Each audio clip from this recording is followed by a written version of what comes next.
Connie Stewart with SimplySimpleStamping.com, and I'm here to share with you my first card in a new video series I'm calling Flashcards 2.0. It's a new take on the flashcard idea, and my template's just a touch different. So let's go ahead and get started with this gorgeous vintage card we're going to create today. We're going to be using the new Flashcard 2.0 template. Now, if you've not seen the video explaining how this template works and how we're going to manipulate these two little pieces of cardstock, if you'll just go over to YouTube and search Connie Stewart Flashcards 2.0, it should be the first video to pop up. I'm going to be starting with my card base, crumb cake, and I've cut that at 11 inches by 4 1/4, scored at 5 1/2.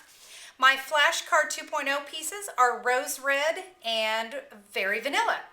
Okay, let's go ahead and get started. I'm going to start with the stamping on the very vanilla. I'm going to be using the Creative Elements stamp set. I've gone ahead and started a little bit of the stamping already with the big swirl there. In rose red ink, oh, by the way, that's early espresso. With this rose red ink, I'm going to come in and yes, I'm going to stamp right over my swirls, but I'm going to go ahead and stamp that. I'm then going to come in with that little border in crumb cake and stamp that. And again, just to save some time, I've already done that for you.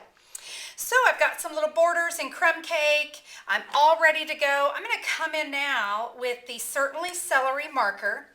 And you can see, again, just to save some time, I've gone ahead and I'm just going to color in any leaves that are exposed. So anything that's in here with the red, in that rose red, we don't need to color that in.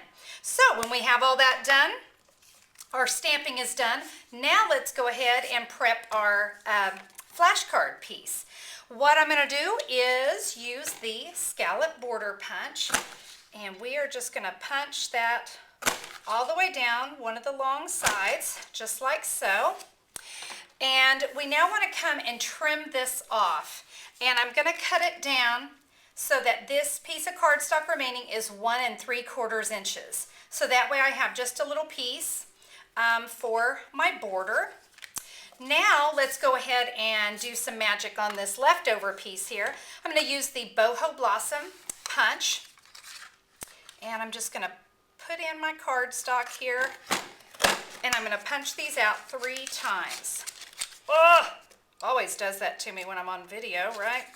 Okay, there's 1, 2, and we can get 1 more, 3. All right, so we've got all our flowers looking good.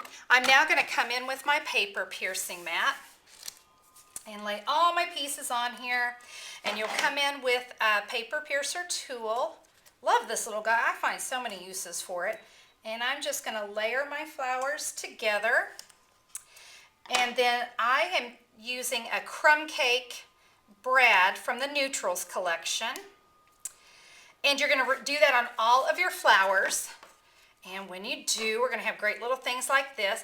This last one here, we just want to take and kind of crunch up and smush up all of our petals. Kind of gives it more of a vintage look. And I don't know, you can also take your aggression out, you know, when your kids come home late again. You can go, and, you know, really get frustrated. No, my daughter would never do that because she's practically perfect in every way. All right, so I've got my little smushed flowers. I'm ready to go. So those are all set. Now let's come in and put in this fabulous card. Let's start putting it together. I stamped in early espresso a sentiment from the Trust God stamp set. You know, that's another real favorite of mine right now. I'm really liking that stamp set. Let's go ahead and I'm going to add just a little bit of snail here to my edge so I can adhere this little scallop. I know it's little and I apologize for that, but in order to get those flowers, I wanted to make sure we had plenty of room. Now you notice I have a little schmutz right here. We're going to trim that off because we don't want that. Now we can add this to our card front. And I do realize it is shorter than the card. I'm going to bring it up so that it's level with the top. All right. I also thought it'd be nice if I came in with that little swirl and just added just a touch more, just to give it a little something. What do you think? You like that? Okay, now I've got all my little flowers. I've put them on stamped dimensionals. I find that to be a very easy way to attach these little guys. One more. And we'll put that one down there on the swirl. And there we have it. What do you think? I hope you like it. I really am really excited about, really excited about this new template and just a fun, new, fresh approach to the flashcard idea. So please be sure to tune in again. You know I'm going to have lots of ideas for using this template. So happy stamping today, and we'll catch you next time. Thanks for checking by. Bye-bye.